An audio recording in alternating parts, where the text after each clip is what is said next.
अब परमात्मा की महिमा वाणी में लिखा है, वो थोड़ा पढ़ के सुनाता हूं आपको। योगी गोरखनाथ प्रतापी, तासों तेज पृथ्वी कापी। काशी नगर में सो पग धरही, रामानंद से चर्चा करही। चर्चा में गोरख जय पावे, कंठी तोड़े तिलक छुड़वावे।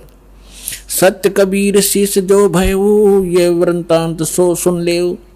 गोरखनाथ के डर के मारे, बैरागी नहीं बेख संवारे। तब कबीर आज्ञा अनुसारा, वैष्णो सकल रूप संवारा।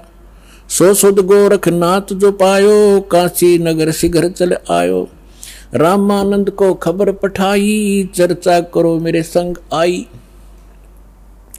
रामानंद की पहली पौड़ी, सत कबीर बैठे तिस ठोरी। तब कबीर आज्ञा अनुसारा, वैष्णो सकल रूप संवारा। कहे कबीर सुनो गोरखनाथा, चर्चा करो हमारे साथा।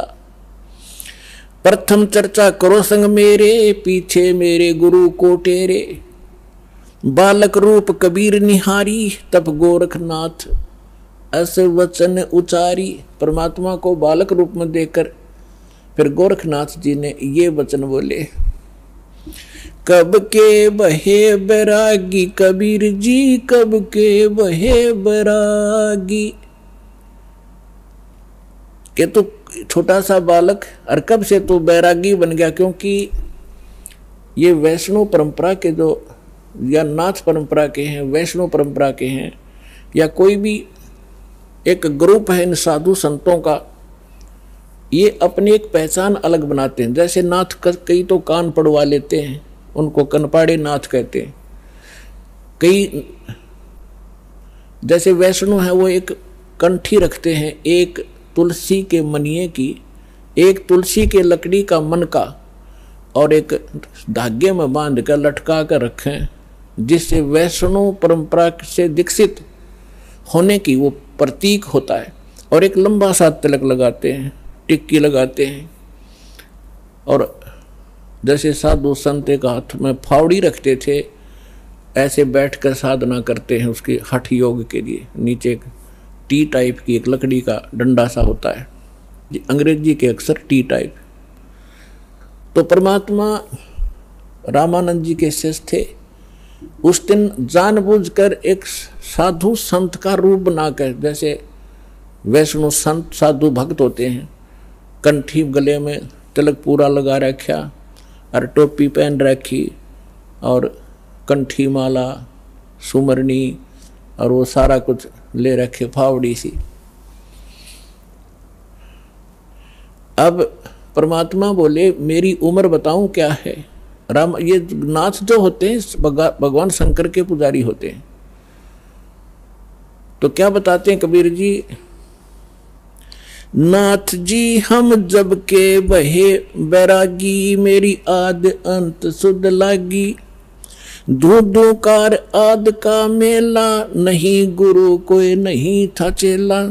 जब का तो हम योग उपासा, तब का फिरूं अकेला। धरती नहीं जद की टोपी दीनी, और ब्रह्मा नहीं जद का टीका। और शिव शंकर से योगी ना थे, तब का जोड़ी सिक्का। द्वापर की हम करी फावड़ी, त्रेता का हम झंडा। सतयुग मेरी फिरी दुहाई, मैं कलयुग फिरूं नौखंडा। गुरु के वचन साध की संगत, अदर अमर गर पाया। कह कबीर सुनो हो गोरख, हम सबको तत्व लखाया। अब गोरखनाथ जी ने जब ये सुना, तेरा शंकर भी ना था तब का मैं हूं। मेरी इस शरीर को देखकर आप मेरी आयु का एस्टिमेट नहीं लगा सकते। तो परमात्मा क्या बताते हैं, जो बूझे सो बावरा, भाई क्या है उम्र हमारी। असंख्य युग पर ले गए हम तब के ब्रह्मचारी। कोटि निरंजन हो गए ये परलोक सिधारी। हम तो सदा महबूब हैं स्वयं ब्रह्मचारी। अरबों तो ब्रह्मा गए तेरे 49 करोड़ कन्हैया, और 7 कोट तेरे शंभू मर गए मेरी एक नहीं पलैया। हाय हाय। अब क्या बता रहे हैं परमात्मा कि ये ज्योत निरंजन जो ब्रह्मा विष्णु महेश का पिता, जिसको गीता अध्याय नंबर 15 के श्लोक नंबर 16 में सरपुरुष कहा है, सरपुरुष अक्षर पुरुष 2 पुरुष बताएं, तो ये 21 ब्रह्मांड का स्वामी ये ज्योत निरंजन है, ये काल है, ब्रह्मा विष्णु महेश का पिता है। तो परमात्मा कहते हैं करोड़ों तक ये निरंजन मर गए, इसके भी करोड़ों जन्म हो लिए, और फिर कहते हैं अरबों तो ब्रह्मा गए और 49 करोड़ कन्हैया, और 7 करोड़ तेरे शिव शंकर मर गए मेरी एक नहीं पलैया। अपने आत्माओं इस एक एक शब्द परमात्मा का बहुत गूढ़ रहस्य रखता है। जैसे ब्रह्मा जी की 100 वर्ष की आयु है, उसकी आयु कैसे बनती है, 100 वर्ष कैसे बनते हैं, जैसे ये सतयुग त्रेता द्वापर कलयुग 4 युग का एक चतुर्युग होता है, इसमें 43,20,000 कुल वर्ष होते हैं अपने मनुष्यों के वर्ष। और ऐसे ऐसे 1000 चतुर्युग का ब्रह्मा जी का दिन, इतनी ही रात्रि, फिर 30 दिन रात का 1 महीना और 12 महीने का वर्ष ऐसे बने हुए, और फिर 100 वर्ष की आयु ब्रह्मा जी की। ब्रह्मा जी की से 7 गुना विष्णु जी की आयु अधिक है, और विष्णु जी से 7 गुना शंकर भगवान की। तो यहाँ परमात्मा क्या बता रहे हैं, अरबों तो ब्रह्मा गए 49 करोड़ कन्हैया तेरे विष्णु जी, और 7 करोड़ तेरे शंभू मर गए मेरी एक नहीं पलैया। मेरे जीवन की एक पल भी नहीं घटी। अर्थात परमात्मा अविनाशी हैं, और ये बता रहे हैं कि तेरे ब्रह्मा विष्णु महेश भी नाशवान है। इस बात से नाथ जी दुखी हो गए कि ये हमारे भगवानों को अजरो अमर हैं, ये तो इनको नाशवान बता रहे हैं। तो परमात्मा कहते हैं एक ना भूला दो ना भूली, भूली सब संसारी, सबका बोल पट दिए मेरे साथ 2 भाई, मैंने सब जग भूला पाया। इसी भूल में ब्रह्मा भूला जिन ये वेद सरसाया, और वेद पढ़ के पंडित भूले मर्म भेद नहीं पाया। इसी भूल में विष्णु भूला जिन वैष्णव पंथ चलाया, और वैष्णव पंथ चलाया। इसी भूल में शिवशंकर भूले जिन भिक्षुक पंथ चलाया, और सिर पर जटा हाथ में खप्पर घर घर अलग जगाया। मेरे साथ 2 भाई, मैंने सब जग भूला पाया। इसी भूल में विष्णु भूले जिन वैष्णव पंथ चलाया, और तीर्थ व्रत का बड़ा महात्म बहुविध जीव फंसाया। तो यहाँ गोरखनाथ जी को परमात्मा बता रहे हैं कि अरबों तो ब्रह्मा गए ये 49 करोड़ कन्हैया, 7 करोड़ तेरे शंभू मर गए मेरी एक नहीं पलैया। कोटिन नारद हो गए ये मोहम्मद से चारी, देवताओं की गिनती नहीं क्या सृष्टि बिचारी। नहीं बूढ़ा, कहते ना मैं बूढ़ा ना बालक, और ना कोई बाट भिखारी। ना बूढ़ा ना ही बालक, ना कोई भाट भिखारी। कहे कबीर सुनो हो गोरख ये सुन ले उम्र हमारी। मैं ना बालक हूँ, ना मैं वृद्ध हूँ, ना कोई भाट भिखारी हूँ, और ये मेरी महिमा तेरे को मैंने बता दी, मैं ये हूँ। अब गोरखनाथ जी को बड़ा दुख हुआ, इज्जत का नाश हो गया कि छोटा सा बालक और इतना बड़बड़ बोल रहा है। इनके पास एक हल्दी की गांठ थी, उसके पास सिद्धि की। गोरखनाथ जी ने अपने आसन के साथ में त्रिशूल गाड़ रखा था, एक ऊपर 3 एरो से होते हैं, और नीचे से वो एक पाइप सी, नीचे फिर एक नुकीला सा सिरा होता, उसको जमीन में गाड़ के आसन के साथ रखा हुआ था। 6-7 फुट ऊंचा त्रिशूल।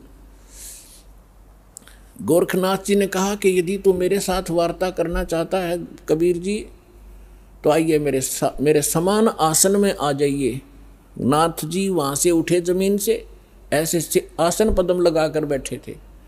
आसन पद्म लगाए लगाए ऊपर उठ गए और त्रिशूल के ऊपर जाकर विराजमान हो गए। हाँ, ये देखिएगा, ये त्रिशूल पर बैठे हैं। फिर परमात्मा ने क्या लीला की कि कबीर जी ने कहा कि गोरखनाथ जी, आपकी और हमारी बात ज्ञान चर्चा की थी, गोष्ठीकरण की थी। ये बाजीगर वाला काम हम नहीं जानते और ना ये पसंद है, ना ये दातम मार्ग में इसकी कोई वैल्यू है। आप नीचे बैठ के और चर्चा करता कि जनता को पता चले सच्चाई का। तो गोरखनाथ जी कहते हैं तुम्हारे पास कोई है तो आइए मेरे समान बैठकर चर्चा कीजिए, नहीं तो हार स्वीकार कर लीजिए। अब उनके पास तो एक दाव था यो। तो परमात्मा बोले अच्छा ठीक है। कबीर साहब बचपन से ही जुलाहे का काम करने लगे थे और जेब में एक चरखे के ऊपर ये माताएं काटा करती थी, एक रील बन जाया करती इतनी मोटी कच्चे धागे की, 100-150 फुट लंबा तार होता था उसका, उसी से सूत कपड़ा बनाया करते थे भगवान। वह कुकड़ी बोल रहे, हमारे देसी हरियाणा के अंदर कुकड़ी बोल रहे हैं, उसने कच्चे धागे वाली कुकड़ी। वह कुकड़ी निकाली जेब मत, वह रील धागे की, और एक सिरा पकड़ लिया और उसको ऐसे छटक दिया परमात्मा ने। वो धागा सीधा खड़ा होगा, स्ट्रेट परपेंडिकुलर, 150 फुट उसका अंतिम सिरा आकाश में, 150 फुट पर। परमात्मा वहां से उठे और उस धागे के अंतिम सिरे पर जाकर बैठ गए, 150 फुट ऊपर। अब गोरखनाथ जी से कहा कि नाथ जी आइए, राजा मेरे बराबर में बैठकर चर्चा कराएंगे, यहाँ आ जाइए। अपने आत्माओं, ऐसी बात नहीं थी कि गोरखनाथ जी आकाश में और ऊपर नहीं जा सकते थे, वो तो और ऊपर भी जाते थे, स्वर्ग में भी, उस पितरलोक में भी चले जाते थे। लेकिन समर्थ के सामने सिद्धियां समाप्त हो जाती हैं। जैसे ये घड़ी बना रखी है, अब इसकी सिद्धि बना दी कारीगर ने, इंजीनियर ने, कि ये अपने आप चल घूम रही है और इसके सामने चुंबक खड़ा कर दो 1 फुट दूर, ये जाम हो जाएगी, आगे नहीं सरकेगी, वहीं खड़ी हो जाएगी। तो वो समर्थ आ बैठे, उसी से प्राप्त करके छोटी मोटी खिलौने खेल रहे होते हैं और प्रभु पाक जाते हैं। उस परमात्मा ने उसकी सारी सिद्धि कैंसिल कर दी। उठना चाहा था ऊपर को और जमीन पर ऐसे गड़ा धर्म देसी, सारा शरीर बोलिया, जान गया गोरखनाथ कि आज तेरी सिद्धि नहीं काम करेगी। अब गोरखनाथ ऐसे बैठा जैसे पैरालाइसिस हो जाता है इंसान को, टस मस नहीं हो पा रहा। तब गोरखनाथ जी ने कहा कि आ जाओ कबीर जी, नीचे आ जाओ, अब मैं समझ गया आपको, अब चर्चा करेंगे। तब परमात्मा ने उनको ज्ञान समझाया कि ये बालका के ड्रामे मोक्ष मार्ग नहीं है। कहते जंतर मंत्र जोग निभाई, काल चक्र जम जोरा खाई, तुम हो जम की फर्दी माही। कहते हैं गोरखनाथ सिद्धि में फूल्या, गोरखनाथ सिद्धि में भूल्या और टूणे टामण हांड फूल्या, जंतर मंत्र जोग निभाई और काल चक्र जम जोरा खाई, तुम हो जम की फर्दी माही। फर्द होती है ना, जैसे कोई रजिस्ट्री करा ले कोई जमीन की, तो वह फर्द में आ गया तो सोच रहे पक्का हो गया उसका वो जमीन का टुकड़ा। तो परमात्मा कहते हैं तुम तो इस काल की फर्द में चढ़ रहे हो, काल के पक्के दूत बन गए, औरों को भगा रहे हो। अब समर्थ सामने बैठा, गोरखनाथ जी को अपनी सिद्धि पे इतना अभिमान था, कोई उसके सामने टिकने वाला नहीं था। एक बार अपने गुरुदेव के कहने से, कोई चिंता थी उनको, लंबी कहानी है, हट फिर से बताएंगे। एक पहाड़ को सोना बना दिया था सिद्धि से, पहाड़ को सोना, और अपने गुरुदेव के टुकड़े हुए शरीर को जीवित कर दिया था। ऐसी सिद्धि थी। और उस समय परमात्मा के सामने वो सारी सिद्धि फेल होगी। जैसे कल आपको सुनाया था, परासिद्धि पूर्ण पटरानी सतलोक की कहूँ निशानी। वो परमात्मा समर्थ है, सब सिद्धियों का से युक्त है, सिद्धियाँ उसकी दासी हैं, और उसी की भक्ति करके हम छोटी मोटी राहत प्राप्त करके यहाँ ऋषि और महर्षि और देवता बन जाते हैं। तब गोरखनाथ जी ने काफ़ी कुछ समझा, लेकिन यो मन जल्दी से हार नहीं मानता। अब देखिए ये चित्र देखिएगा, परमात्मा गोरखनाथ जी त्रिशूल पर बैठे हैं और परमात्मा ने फिर धागा फेंका ऊपर, उसके ऊपर के सिरे पर बैठ के जाके। अब ये चित्र में बहुत कम दिखाई दे रहा है, लेकिन ये बहुत बड़े, ये बनाया नहीं जा सका इतना ऊंचा, तो कबीर साहब बहुत ऊपर थे। तो गोरखनाथ जी ने कहा कि भगवान मैं एक जांच और करूंगा आपकी। परमात्मा बोले भाई वह भी कर ले, कि चलो दरिया गंगा के किनारे चलते हैं और मैं दरिया में डुबकी लगाऊंगा, यदि आप मुझे खोज लोगे दरिया में तो मैं आपका शिष्य बन जाऊंगा। परमात्मा बोले चल भाई। दरिया गंगा के किनारे बैठ के जाके गोरखनाथ जी ने गंगा में छलांग लगा दी और मछली बन गई। वहां सैकड़ों हजारों मछलियां और थी। परमात्मा ने अंदर गए और पकड़ के वाए मछली, जिसे गोरखनाथ पकड़ के टीटी बाहर बैठा दिया, गोरखनाथ बना के चरणों में गिर गया, पैर पकड़ लिए गोरखनाथ जी ने कि सचमुच आप समर्थ हैं।